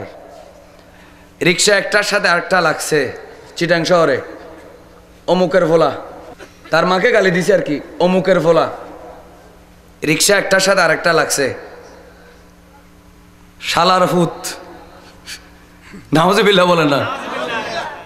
এখন তার বাবাকে কি ডাকলো? কথা বলে না, শালা ডাকলো না, তার বাবাকে কি লাগলো? এটা আমি ছোট গালিটা দিলাম একবারে, মানে যত গালি আছে গালির মধ্যে জুনিয়র গালি, যত গালি আছে গালির মধ্যে একবারে কি জুনিয়র গালি, মানে এটা বুঝাই দিলাম শুধু। তো ইমানদার ভাই হিসেবে আমার ফোলার মা আরেকজনের ভাই হতেও পারে, বোন হতে পারে, এই হিসেবে বললাম আর কি। তো এই যে বলে দিলেন আরেকজনের বাবাকে গালি দিলেন, অমিকের ফুট বলে মাকে গালি দিলেন, সে সাথে সাথে যখনই জবাব দিল, জবাব দেখ আর না দেখ, তার ভিতরে তো একটা মনে কষ্ট এসেছে, ঠিক কিনা বলে না কেন? এই কষ্ট আসলে তুমি তোমার মা বাবাকে লানত করার মতো কবিরা গুনাহ হবে। এজন্য কোন মুসলমান যুবকের মুখে যেন অন্ততপক্ষে এই মাহফিল যারা শুনতেছে, এই রেকর্ড যারা শুনবে, ভিডিও যারা শুনবে, আল্লাহ সকলকে যেন এই বিষয়টার থেকে পরিপূর্ণভাবে পরহেজ করার, বেঁচে থাকার আল্লাহ যেন তৌফিক দেয়। চিৎকার দিয়ে বলেন না কেন আমিন আমিন। আল্লাহর নবী সরকার দো আলম সাল্লাল্লাহু আলাইহি ওয়াসাল্লাম কত কথা বললেন মা বাবার ব্যাপারে। আমি এই কয়েকটা হাদিস শরীফ বললাম, যদি পারি একটা ওয়াকে আমি বলবো যদি সময় থাকে। এর আগে সন্তানের প্রতি মা বাবার কি দায়িত্ব, এই বিষয়ে একটু আলোচনা করি। আপনাদের কোনো আপত্তি আছে? বলেন, কোন আপত্তি আছে? আল্লাহ সবাইকে কান লাগিয়ে দিল লাগিয়ে ওয়াজ শোনার তৌফিক দান করুন। আরো জোরে জোরে বলেন না কেন আমিন। আসেন সূরা বাকারার 233 নম্বর আয়াত, আল্লাহ পাক বলেন ওয়াল ওয়ালিদাতু ইউরদি'না আওলাদাহুন্না। সূরা বাকারা 233 নম্বর আয়াত। মায়েরা, ওয়ালিদাত মানে মা, মারা তাদের সন্তানকে 2 বছর হাউলাইনে কামিলাইনে পরিপূর্ণ 2 বছর দুধ পান করাবে। আলহামদুলিল্লাহ বলে না? আচ্ছা বলেন দেখি আমার যুবকরা, বাবারা যাদের মা হারিয়ে ফেলছেন, মহব্বতের সাথে বলেন, যে মা পুকুরের পাড়ে মসজিদের পাড়ে আছে, মার 1 ফোঁটা দুধের দাম দেওয়া সম্ভব হবে? বলেন না, সম্ভব হবে? তো এখন তো না বলতেছেন, ঘরে গিয়ে কি কয়? বউ বলতেছে তোমার মা বাবার পিছনে টাকা সব খরচ করে ফেললে শহরে ফ্লাইট বুকিং দেবা কিভাবে? অথবা কেউ বলে সব টাকা মা বাবার পিছনে খরচ করে ফেললে, মা বাবার পিছনে মানে কি জানেননি? ওই মা বাবা কতগুলো মেয়ে জন্ম দিয়ে বিয়ে দিছে না? মা বাপে মেয়ে কতগুলো জন্ম দিছে না? এগুলো কোথায় বিয়ে দিছে? শ্বশুর বাড়িতে বিয়ে দিয়েছে। তো এদেরকে বরণ তাদের জন্য মাসে 2 মাসে 6 মাসে তাদেরকে আসা যাওয়া করা, তাদের জন্য নাস্তা নেওয়া, তাদেরকে কিছু খানা পানি দেওয়া, বোনদেরকে সাহায্য করা, বাগিনাদের জন্য কাপড় চোপড় দেওয়া, হ্যাঁ রমজান মাসে মেয়েকে এই দেওয়ার জন্য, এই যে মা বাবারা ছেলেদেরকে বলে, এগুলো নাকি মা বাবার পিছনে খরচ করতে করতে ছেলেরা ফকির হয়ে যাচ্ছে। আমার ভাইয়েরা চিৎকার দিয়ে বলেন রিজিকের মালিককে। এই যে বলা হচ্ছে তোমার মেয়ের শ্বশুর বাড়িতে দিতে দিতে তোমার মার কথা শুনতে গেলে তুমি ফকির হয়ে যাবে, এই জীবনে কিছু করা হবে না, ব্যাংকের টাকা শেষ হয়ে যাবে, জায়গা জমি 2 ঘন্টা আছে 6 ঘন্টা কিনতে হবে, তুমি নিজে যেমন কষ্ট করে চলতেছ ছেলের জন্য কিছু করে যাবে না। বউয়ে আমার ভাইয়েরা বলেন স্বামীকে পরামর্শ দেয় কিনা? কথা জোরে বলো না, দেয় কিনা? দেয়। কিন্তু যারা আসল যোগ্য সন্তান, যারা বেহেশতি ছেলে, তারা বউকে কি বলে জানো? বিবি তুমি আমার অর্ধাঙ্গী, তুমি আমার সহকর্মী, তুমি আমার বন্ধু, তুমি আমার সহযোগী, তুমি আমার ভালোবাসার মানুষ, কিন্তু আমার মা কিন্তু আমার মাথা। ঠিক সুবহানাল্লাহ বলো না কেন? আমার বাবা আমার চোখ। মানুষ মাথা কেটে ফেলতে পারে না, মানুষ চোখ ফেলে দিতে পারে না। তুমি যদি হও হৃদয়, আমার মা আমার মাথা। তুমি যদি হও আমার কলিজা, আমার মা হচ্ছে আমার রূহ, আমার বাবা হচ্ছে আমার রূহ। চিৎকার দিয়ে বলেন না সুবহানাল্লাহ। দমক দিয়ে লাথি মেরে ঘুষি মেরে না, এভাবে বললে মেয়েরা বুঝার সম্ভাবনা আছে কিনা? খালি সকালে আসছস মাতব্বরি করো, যা ঝাড়ার মারি টারি মারি দিলিস, তখন সেদিন থেকে সে মা বাবার বিরুদ্ধে স্টার্ট করে দিবে। ঠিক কিনা বল না? এজন্য এভাবে বলতে হবে। আল্লাহ সুন্দরভাবে পরিবার চালানোর আমাদের যুবক ভাইদেরকে তৌফিক দেখ। কোরআনুল কারীম বলছে ওয়াল ওয়ালিদাতু ইউরদি'না আওলাদাহুন্না, মারা সন্তানদেরকে দুধ পান করাবে হাউলাইনে কামিলাইন 2 বছর পরিপূর্ণ। লিমান আরাদা আইয়ুতিম্মার রাদাআ, যে তার সন্তানকে রাদাআতের মুদ্দত পরিপূর্ণ করতে চায়। আলহামদুলিল্লাহ বলেন। আসুন ওয়া আলাল মাউলুদি লাহু, মৌলুদ লাহু মানে হচ্ছে বাবা। বলো না, মৌলুদ লাহু মানে কি? বাবা। বাবার উপরে ফরজ, বাবার উপরে ওয়াজিব, বাবার দায়িত্ব হলো রিজকুহুন্না, সন্তানের মার রিজিক দেওয়া। সুবহানাল্লাহ বলে না কেন? যেহেতু আমার স্ত্রী আমার সন্তানকে লালন পালন করছে, আমার সন্তানকে মানুষ করছে, সুতরাং এই সন্তানের মাকে লালন পালন করা, এই সন্তানের মাকে রিজিক দেওয়া, এই সন্তানের মার জন্য ভরণ পোষণের ব্যবস্থা করা, এটা হচ্ছে স্বামীর দায়িত্ব, অর্থাৎ বাবার দায়িত্ব। চিৎকার দিয়ে বলেন না সুবহানাল্লাহ। ওয়া কিসওয়াতুহুন্না, এবং পোশাক দেওয়া। কি দেওয়া? পোশাক দেওয়া। বিল মারুফ, ভালোভাবে। সুন্দরভাবে যতটুকু পারে। এখন একটু বলে নিই, এটা বিষয়ের বাইরে নয়, এটাও বিষয়ের ভিতরে। কেউ কেউ হয়তো বলতে পারেন, হুজুর ওয়াজ করেছেন আমাদেরকে ভরণ পোষণ দেওয়া, খানাপিনা দেওয়া আমার স্বামীর উপর ওয়াজিব। মাননীয় স্বামী মহোদয়, আমার এই বছরের ঈদের শাড়ির বাজেট 10,000 টাকা। কেন? কারণ প্রিন্সিপাল হুজুরের সামনে বসে বসে ওয়াজ করছে, নিশ্চয় ভুল করে নেই, নিশ্চয় ওয়াজ কি আছে ঠিক আছে। হুজুরের সামনে যেহেতু ছিল, হুজুরের প্রতিবাদ করে নাই। বউয়ের ভরণ পোষণ দেওয়া স্বামীর উপর ওয়াজিব, কোরআন বলে। সুতরাং এই বছরের আমার ঈদের বাজেট, শাড়ির বাজেট হচ্ছে 10,000 টাকা। আমার বাইরে এই ধরনের কতগুলো আধুনিক মহিলা আছে কিনা? আমি তাদেরকে বলবো, স্বামীর যতটুকু তৌফিক আছে ততটুকু তোমাকে দিবে, তুমি সন্তুষ্ট থাকো। কেন? মা ফাতেমা রাদিয়াল্লাহু তাআলা আনহা কোনোদিন বলেন নাই মাওলা আলীকে, আপনি আমার জন্য এই আনেন সেই আনেন, দামি কাপড় দেন, দামি খাবার দেন। সবর করেছেন, না খেয়ে রোজা রেখে নামাজ পড়েছেন। এই ধরনের যারা মা ফাতেমার মতো সাবেরা, আবেদা, সালেহা হবে, খোদার কসম করে আলেম ওলামাকে সাক্ষী রেখে বলি, নামাজ যদি পড়তে পারো ও মা ও বোন, স্বামীর ইনকাম যতই হোক পর্দার মধ্যে যদি থাকতে পারো, স্বামীকে যদি রাজি করতে পারো, তুমি মা ফাতেমার সাথে জান্নাতে যাবে। এজন্য এই ওয়াজ আমাদের মা বোনদের আমল করার দরকার আছে কিনা? আল্লাহ আমাদের মা বোনদেরকে আমল করার তৌফিক দেন। আরো জোরে বলেন না কেন আমিন?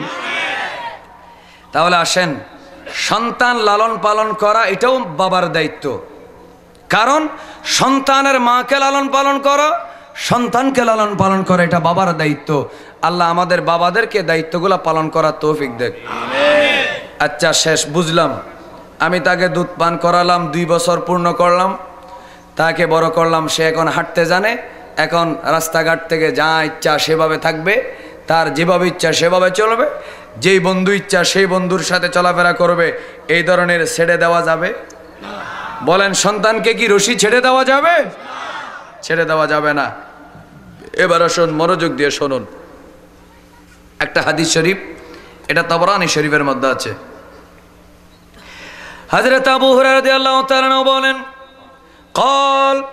قال رسول الله صلى الله عليه وسلم أعينوا أولادكم على البر। আমার নবী বলেন, ও বাবারা, যারা সন্তানের বাবা হলে, যারা সন্তান জন্ম দিলে, সন্তানকে কাপড় দিলা, সন্তানকে পকেট খরচ দিলা, তাকে দামি মোবাইল কিনে দিলা, এগুলা হাদিসের মধ্যে প্রসঙ্গক্রমে এসে যায়। এই জন্য আপনাদেরকে বোঝার জন্য বলি, ও বাবারা, সন্তানকে লালন পালন করলাম, সব কিছু দিয়ে দিলা, তুমি মনে করবে না আমি সন্তানকে লেখাপড়া করাচ্ছি, আমি সন্তানের জন্য মাসে 5টা টিচার রাখলাম, আমি 10,000 টাকা বেতন দিচ্ছি, সে ভালো মতো খেতে পারে, এই জন্য আমি তার জন্য ভালো ভালো মাছ গোস্ত আনতেছি, আমি সন্তানের জন্য জায়গা রেখে গেলাম, আমি সন্তানের জন্য আমি পুকুর রেখে গেলাম, আমি স্বর্ণ চাঁদি রেখে গেলাম, আমি বিল্ডিং বেঁধে গেলাম, আমার দায়িত্ব শেষ হয়ে গেল, আমি সন্তানদেরকে রাস্তায় ছেড়ে দিই নাই, আমি তাদের জন্য ব্যাংক ব্যালেন্স রেখে গেলাম। ও আমার উম্মত, এই ধরনের খেয়াল যেন তোমার অন্তরের মধ্যে কোনোদিন না আসে। আমার নবী বলেন, আইনু আওলাদাকুম আলাল বিররে, টাকা পয়সা দিয়ে যেতে পারো না, ধন দৌলত দিয়ে যেতে পারো না, তোমার কোনো চিন্তা করার দরকার নাই, তুমি সন্তানকে দ্বীন ইসলাম শিক্ষা দাও, আদব শিক্ষা দাও। কেন কেন ইয়া রাসূলুল্লাহ, আদব কেন শিক্ষা দেব, দ্বীন কেন শিক্ষা দেব? আমার নবী বলেন, মানশা ইস্তাখরাজাল উকুকা মিন ওয়ালাদিহি, যেই মানুষটা সন্তান তার সাথে বেয়াদবি করবে না, সন্তান তার অবাধ্য হবে না, সন্তান বাবাকে গালি দিবে না, সন্তান বাবার সাথে বেয়াদবি করবে না, সন্তান বুড়াকালে মা বাবাকে ছেড়ে দিবে না, এটা যদি তুমি মনে মনে আশা করো, তুমি তাকে দ্বীন ইসলাম শিক্ষা দাও, তাহলে সন্তান দুনিয়ার মধ্যে তোমার ভালো এহসান করবে, দুনিয়ার মধ্যে তোমার খেদমত করবে, আর তুমি যখন কবরের মধ্যে চলে যাবে ওই সন্তান সগীরা এই কথা বলে দোয়া করবে। আর শুধু তা নয়, ওই সন্তান যখন মাহফিলের মধ্যে বসবে আর যখন দরুদ শরীফ পড়বে, দরুদ শরীফের সওয়াব আল্লাহ মা বাবার কবরে পৌঁছে দিবে। জোরে বলুন, আরো জোরে বলে। এজন্য বলতে যাচ্ছি, টাকা পয়সা বিল্ডিং ছেলেকে দিয়ে যেতে না পারলেও দুঃখ নেই, ছেলেকে ইসলাম শিক্ষা দাও, নামাজ শিক্ষা দাও। দুনিয়াতে তোমার সাথে সে বুড়াকালে ভালো ব্যবহার করবে, আর মারা যাওয়ার পরে কবর জিয়ারত করবে, মাহফিলে বসে বসে ছেলে দরুদ শরীফ পড়বে, আর আমার আল্লাহ বাবার কবরকে বেহেশতের টুকরা বানিয়ে দিবে। আল্লাহ আমাদেরকে আমল করার তৌফিক দেন। আরো জোরে বলবেন না আমিন। আর একটা হাদিস বলি, এদের আইয়ুব বিন মুসা রাদিয়াল্লাহু তাআলা থেকে বর্ণিত, আন আবিহি তিনি তার বাবার থেকে, আন জাদ্দিহি তিনি তার দাদার থেকে, ক্বালা বলেন, ক্বালা রাসূলুল্লাহ সাল্লাল্লাহু আলাইহি ওয়াসাল্লাম, রাসূলুল্লাহ সাল্লাল্লাহু আলাইহি ওয়াসাল্লাম ইরশাদ করেন, মা নাহালা ওয়ালিদুন ওয়ালিদান আফদালা মিন আদাবিন হাসান। মা বাবা সন্তানকে যা দিয়ে যায় এর মধ্যে আদবের চেয়ে বড় কোনো গিফট, আদবের চেয়ে বড় কোনো গিফট। বাবা তুই মুরব্বি দেখলে সালাম দিবি, সাইকেল চালিয়ে যাওয়ার সময় বড় কেউ কাউকে দেখলে দাঁড়িয়ে যাবি, নেমে যাবি, মাকে সম্মান করবি। মা বাবা বলবে যে তুই বাবাকে সম্মান করবি, বাবা বলবে তুই মাকে সম্মান করবি। মুরব্বীদেরকে আদব দেখাবি, আলেম ওলামা দেখলে সালাম দিবি, নামাজ পড়বি। এই আদব শিক্ষা দেওয়াটা হচ্ছে বাবার পক্ষ থেকে সন্তানের জন্য সবচেয়ে বড় উপহার। সুবহানাল্লাহ বলে না কেন? সবচেয়ে বড় গিফট। আল্লাহ আমাদের সবাইকে বুঝার তৌফিক দান করুন, আমিন। কেউ যদি মনে করে আমি আমার বন্ধু বান্ধব নিয়ে টাকা পয়সা উড়ালাম, আমি বন্ধু বান্ধব নিয়ে সি বিচে বেড়াতে গেলাম, বিভিন্ন জায়গায় গেলাম, খরচ করলাম, চা খাওয়ালাম, আমি আমার বাহ্যিক স্ট্যাটাস রক্ষা করলাম, স্ত্রী পুত্রের অধিকার আমি দিলাম না, এটা আমার জন্য বড় সম্মানের বিষয়। এই ধরনের কিছু মানুষ আছে কিনা বলেন? তাদের জন্য এই হাদিস শরীফটা বলছি। আল্লাহর নবী সাল্লাল্লাহু আলাইহি ওয়াসাল্লাম, আমার আর নবী সাল্লাল্লাহু আলাইহি ওয়াসাল্লাম বিসাদাকা, আল্লাহর নবী সাল্লাল্লাহু আলাইহি ওয়াসাল্লাম সাদাকা করার জন্য অর্ডার দিলেন। ফাকালা রাজুলুন, তখন একজন বলল, ইয়া রাসূলুল্লাহ ইনদি দিনারুন, আমার কাছে একটা দিনার আছে। কয়টা দিনার? আমার কাছে শুধু দিনার আছে কয়টা? একটা। ফাকালা তাসাদ্দাক বিহি আলা নাফসিকা, তোমার কাছে যদি একটা টাকা থাকে তুমি আগে নিজের জান বাঁচাও। তোমার কাছে যদি একটা টাকা থাকে তুমি নিজেকে সদকা করো, তার মানে নিজের জান বাঁচাও। সুবহানাল্লাহ বলো না কেন? তুমি নিজের কি বাঁচাও? তাসাদ্দাক আলা নাফসিকা, তুমি নিজের জন্য খরচ করো। আচ্ছা বুঝলাম। ক্বালা বললেন, ইনদি আখর, ইয়া রাসূলুল্লাহ মনে করেন আমার দুইটা আছে, আমার এখন কয় দিনার আছে? 2 দিনার। ক্বালা আল্লাহর নবী সাল্লাল্লাহু আলাইহি ওয়াসাল্লাম বলেন, তাসাদ্দাক বিহি আলা ওয়ালাদিক, মা বাবা যদি না থাকে ওই দ্বিতীয় তুমি টাকাটা পয়সাটা দিনার তুমি তোমার সন্তানের জন্য খরচ করো। ক্বালা, তখন ওই সাহাবী বললেন, ইয়া রাসূলুল্লাহ ইনদি আখর, আমার যদি আরো একটা দিনার থাকে আমি এখন কি করব? ক্বালা তাসাদ্দাক বিহি আলা যাওজাতিক, এবার তৃতীয় টাকাটা তুমি তোমার স্ত্রীর জন্য খরচ করো।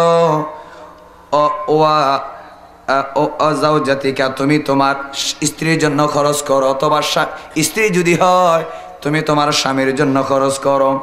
ক্বালা ইনদি আখর, এর বড় সাহাবী বলেন, ইয়া রাসূলুল্লাহ প্রথমটা নিজের জন্য, 2 নম্বরটা মা বাবা যেহেতু নাই আমার সন্তানের জন্য, 3 নম্বরটা আমি আমার স্ত্রীর জন্য খরচ করলাম। ইয়া রাসূলুল্লাহ আমার কাছে যদি আর একটা থাকে, ক্বালা তাসাদ্দাক বিহি আলা খাদিমিকা, এবার তুমি একটা কাজ করো, তোমার ঘরের মধ্যে যে খাদেম আছে, চাকর আছে, তার জন্য তুমি খরচ করো। ক্বালা ইনদি আখার, এরপর ওই স্বামী বললেন, ইয়া রাসূলুল্লাহ 5 নম্বর দিনার যদি আমার থাকে, আমার নবী বললেন, আনতা আবসির, এখন তুমি তোমার যেভাবে ইচ্ছা সেভাবে খরচ করো, তবে ইসলামের সীমার বাইরে খরচ করা যাবে না। জোরে বলুন। ইসলামের সীমার বাইরে খরচ করা যাবে না। আরো জোরে বলেন না, খরচ করা যাবে। এবার আরেকটা হাদিস শরীফ বলি চমৎকার, এটা মেয়ে শিশুর জন্য। কোন শিশু? শিশু। আমাদের আমাদের মা বোনেরা ওয়াজগুলো শোনেন, এমন কিছু শাশুড়ি আছে, শাশুড়ি শ্বশুর ন শাশুড়ি আছে, পুত্রবধূর যদি একটা দুইটা তিনটা মেয়ে হয়, কুসত্যে, চট্টগ্রামের ভাষা কি বলে? কুসত্যে মেয়ে। এটা সাধু ভাষায় বলা হয় অপয়া। একটু নাউজুবিল্লাহ জোরে বলবেন না? আচ্ছা বলেন তো আপনারা, সন্দেহ থাকলে বলবেন না, ঈমান থাকলে বলবেন, ছেলে মেয়ে দেওয়ার একমাত্র ক্ষমতা কার? সবাই বলেন না তো কার? তাহলে তুমি পুত্রবধূকে দায়ী করছো কেন? পুত্রবধূর কাছে যাওয়ার আগে এই আমানতটা তো পুত্রের কাছে ছিল, তারও তো কোনো ক্ষমতা নেই। ছেলে এবং মেয়ে কি হবে না হবে এটা তো পরিপূর্ণ আল্লাহর হাতে। জোরে বলেন, কার হাতে? এখন কোন শাশুড়ি, কোন শ্বশুর অথবা বাসুর অথবা দেবর কেউ যদি বলে আমার ভাইয়ের বউয়ের বাবির অথবা আমার পুত্রবধূর মেয়ে কেন হয়, ছেলে কেন হয় না, এটা যদি বলে, তাকে যদি দোষ দেয়, একটু আপনারা ঠান্ডা মাথায় বলবেন, দোষটা কি মেয়েটাকে দেওয়া হলো নাকি আল্লাহকে দেওয়া হলো? জোরে বলে না, কাকে দেওয়া হলো? আল্লাহকে দেওয়া হলো। কেউ যদি আল্লাহকে দোষ দেয়, এবারও ঠান্ডা মাথায় জোর গলায় বলবেন, সে কি ইমানদার না বেঈমান?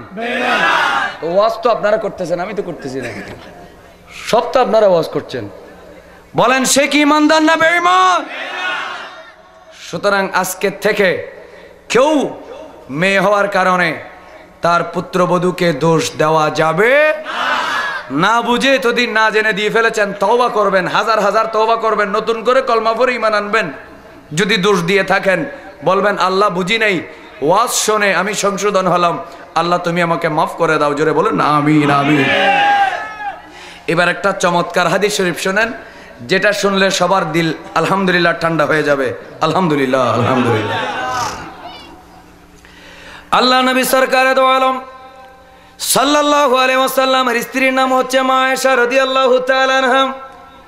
তার হাদিস তিনি বলেন, জাতনি মিসকিনাতুন, আমার কাছে একদিন একটা ভিখারি মহিলা আসলো, ফকিরনি অর্থাৎ ভিখারি মহিলা আসলো, আমার ঘরের দরজায় আসলো। তাহমিলো ইবনাতাইনে লাহা, ওই মহিলাটার দুই পাশে দুইজন মেয়ে আছে, দুইটা মেয়ে আসে, দুইটা মেয়ে নিয়ে একটা মহিলা আমার ঘরের দরজায় ভিক্ষার জন্য আসলো। আমার আনোয়ারার ভাইরা বলুন, তৈলার দ্বীপের আশেপাশের মানুষ বলুন, আমাদের ঘরের দরজায়ও ফকির ভিখারি আসে কিনা? যদি কিছু না থাকে যাও বলে ধমক দেন নাকি মাফ করেন? আমরা বলি মাফ করেন, আমাকে মাফ করে দেন, কারণ আমি তাকে ধমক দিতে পারবো না। ওয়া আম্মাস সাইলা ফালা তানহাউ।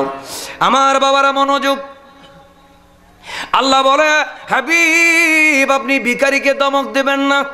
এটা মূলত আমার আল্লাহ রসুলকে বলে নাই, সব ইমানদারকে বললেন আমার ভাইয়েরা। এজন্য মা আয়েশা রাদিয়াল্লাহু তাআলা আনহা বলেন, আমার কাছে একটা ভিখারি আসলো, ওই ভিখারির মহিলাটার পাশে দুইটা মেয়ে আছে, লাহা তাহমিলু ইবনাতাইনি লাহা, তার দুই পাশে দুইজন মেয়ে নিয়ে সে আসলো। ফাতামতুহা সালাসাতা মারাত।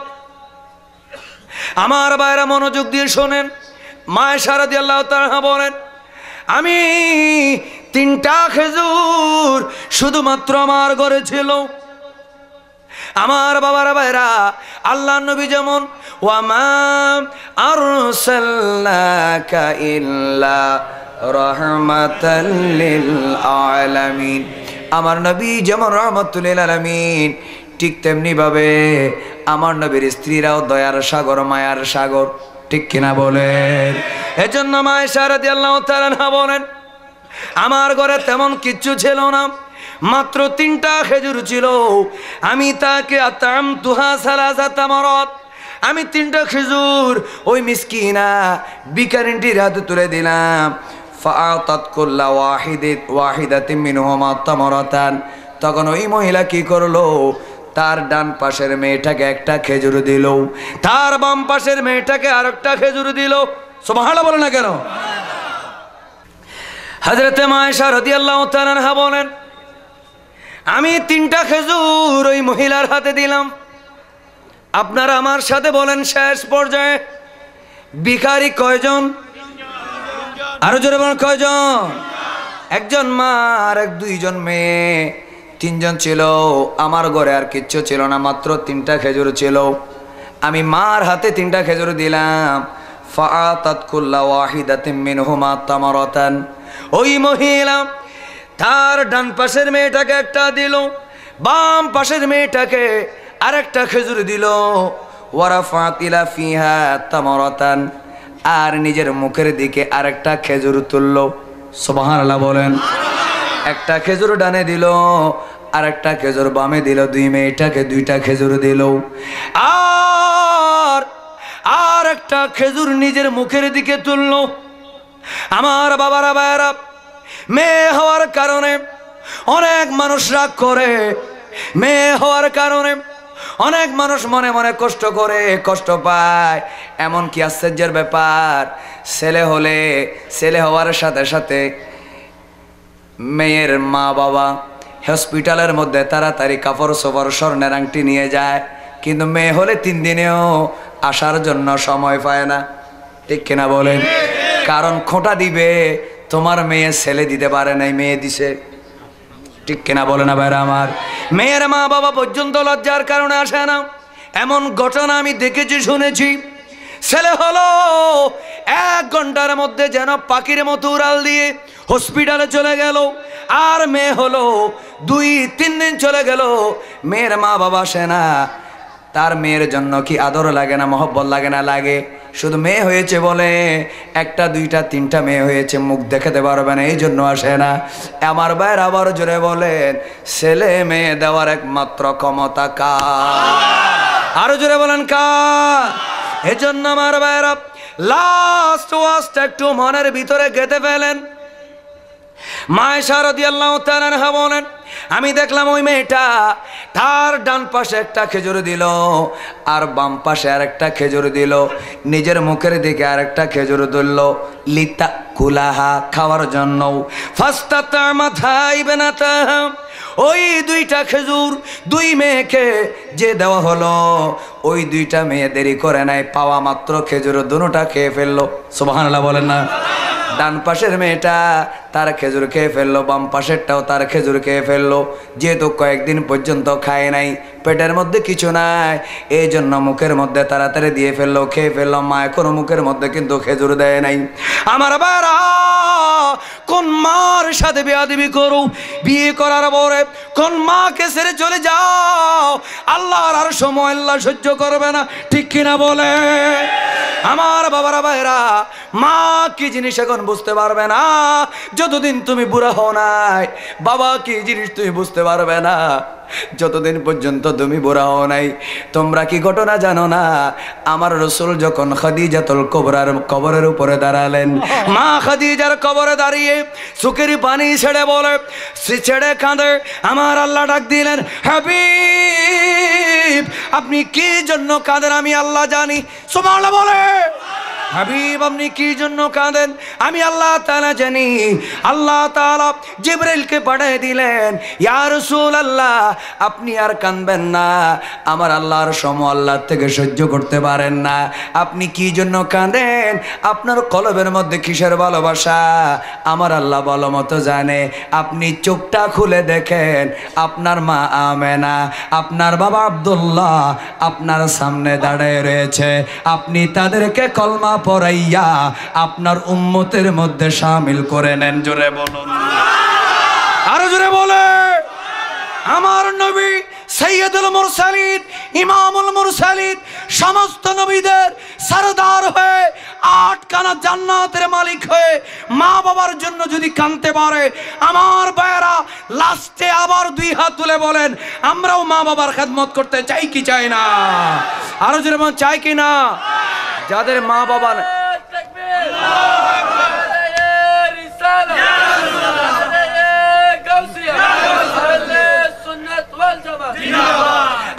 বাবারা ভাইরাম, আমার এখনো হাদিসের বর্ণনা শেষ হয় নাই।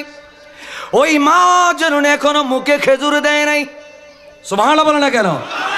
দুই মেয়ে দুইটা খেজুর খাওয়া শেষ করে দিল, এখনো পর্যন্ত ওই মা কিন্তু মুখের মধ্যে খেজুর দেয় নাই। তখন দেখলো মেয়েদের খেজুর দোনোটা খাওয়া শেষ হয়ে গেল। ফাশাক্কাতিত তামার, ওই মা 3 দিন না খাওয়ার পরেও ওই মুখের মধ্যে খেজুরটা দিলেন না। আস্তে করে তিনি আস্তে করে এই খেজুরটা 2 ভাগে ভাগ করলেন। ফাশাক্কাতিত তামারতা, ওই খেজুরটা 2 ভাগ করলেন। আল্লাতী কানাত তুরিদু আন তাকুলাহা, যে খেজুরটা তিনি মুখে দেওয়ার জন্য ইচ্ছা করলেন সেটা দুই ভাবে ভাগ করলেন। ফাজামানি শানাহা, আর ওই খেজুরটা মেয়েদেরকে যখন খাওয়াই ফেললেন, হযরতে মা আয়েশা রাদিয়াল্লাহু তাআলা আনহা আশ্চর্য হয়ে গেলেন। সুবহানাল্লাহ বলে না কেন? আশ্চর্য হয়ে গেলেন। ফাযাকারাত আল্লাযী সুনিয়াত লিরাসূলিল্লাহি সাল্লাল্লাহু আলাইহি ওয়াসাল্লাম, আল্লাহর নবী সরকার দো আলম সাল্লাল্লাহু আলাইহি সাল্লামকে বলে, ইয়া রাসূলুল্লাহ, আজ দিনের বেলা সুন্দর একটা ঘটনা দেখলাম। এক ফকিরনি তার মেয়েদেরকে এত বেশি মহব্বত করে, আমি এটা কল্পনাও করতে পারি নাই। তার 2 মেয়েকে 2টা খেজুর দিল, আর নিজের মুখেরটাও 2 ভাগ করে 2 জনকে খাওয়াই দিল। ইয়া রাসূলুল্লাহ, আমি আশ্চর্য হয়ে গেলাম। কিছুদিন আগেও মেয়ে হলে জীবন্ত খবর দেওয়া হতো, কিছুদিন আগেও মেয়ে হলে ওই মানুষটা অপয়া মনে করত, দুর্ভাগা মনে করত, মেয়েদেরকে ঘর থেকে বের করে দিত, জীবন্ত কবর দিত। ইয়া রাসূলুল্লাহ, জাহিলি যুগ তো বেশি দূরে নাই, কিন্তু আজকে মেয়েদের মনের মধ্যে সন্তানের প্রতি কত ভালোবাসা চলে আসলো।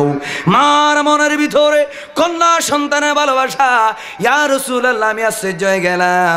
আমার ভাইরা মনোযোগ দিয়ে শোনেন। ফাকালা, আমার নবী বলে, ইন্নাল্লাহ ক্বাদ আওজাবা লাহা বিহাল জান্নাতা আও আতাকাহা বিহা মিনান নার। ও আয়েশা শোনো, সে তার নিজের মেয়েকে 2টা খেজুর খাওয়ানোর পরে আবার নিজের খেজুরটা তার 2 মেয়েকে খাওয়ানোর কারণে, এই কাজটা করার কারণে আল্লাহ তার জন্য জান্নাতের একটা কামরা ওয়াজিব করে দিলেন। জোরে বলুন, আরো জোরে বলে। মেয়ের প্রতি, কন্যা সন্তানের প্রতি এই ইহসানের কারণে আল্লাহ তাকে জাহান্নাম থেকে মুক্তির সার্টিফিকেট দুনিয়ায় থাকতে দিয়ে দিলেন। জোরে বলেন না সুবহানাল্লাহ। তাহলে কন্যা সন্তানের প্রতি আদর ভালোবাসা করলে সওয়াব আছে কিনা? পুত্র সন্তানের প্রতি আদর দেখালেও সওয়াব আছে কিনা? সেই আদরটা সীমার মধ্যে থাকবে। এটাও মনে রাখবেন, স্বর্ণ আগুনে পুড়ে খাঁটি হয়, স্বর্ণ আগুনে পুড়ে খাঁটি হয়। এজন্য অতিরিক্ত আদর নয়, অতিরিক্ত ভালোবাসা নয়। আমার টাকা আছে, আমার ছেলের পকেটে যদি 20,000 টাকা দামের মোবাইল না থাকে, তাহলে প্রেস্টিজের চাকাটা ছিদ্র হয়ে যাবে। এটা মনে করে কেউ যদি ক্লাস 5-এর ছেলেকে যদি 20,000 টাকা দামের অ্যান্ড্রয়েড মোবাইল দিয়ে দেয়, তুমি তোমার নিজের ছেলেকে বিসমিল্লাহ বলে জবে করে দিলে। ঠিক কিনা বলে না ভাইরা আমার? এ যুগে বলবো বাবারা বাবা ডেকে বলবো, ভাইয়েরা ভাই ডেকে বলবো, ছেলে জন্ম দেওয়া বড় কথা নয়। সন্তানকে উপযুক্ত সন্তান রাখতে হলে বেশি আদর করবে না, সব আবদার পূরণ করবে না, কিছু কিছু রিজার্ভ রেখে দিবে জান্নাতের জন্য। আল্লাহ পাক দায়িত্ব পালন করার, আদরের সময় আদর করার, শাসন সময় শাসন করার আল্লাহ আমাদের মা বাবাদেরকে তৌফিক দান করুন। আরো জোরে বলুন, আরো জোরে বলুন। আজকের এই ওয়াজ যদি আপনারা আমল করেন, এটাই যথেষ্ট হবে। আল্লাহ আমাদের সবাইকে আমল করার তৌফিক দেখ। আরো জোরে বলেন না আমিন। ওয়া মা আলাইনা ইল্লাল বালাগ ওয়া আখিরু দাওয়ানা আনিল হামদুলিল্লাহি রাব্বিল আলামিন ওয়াস সালাতু ওয়াস সালামু আলা সাইয়্যিদিল মুরসালিন। আসসালামু আলাইকুম ওয়া রাহমাতুল্লাহি ওয়া বারাকাতুহু।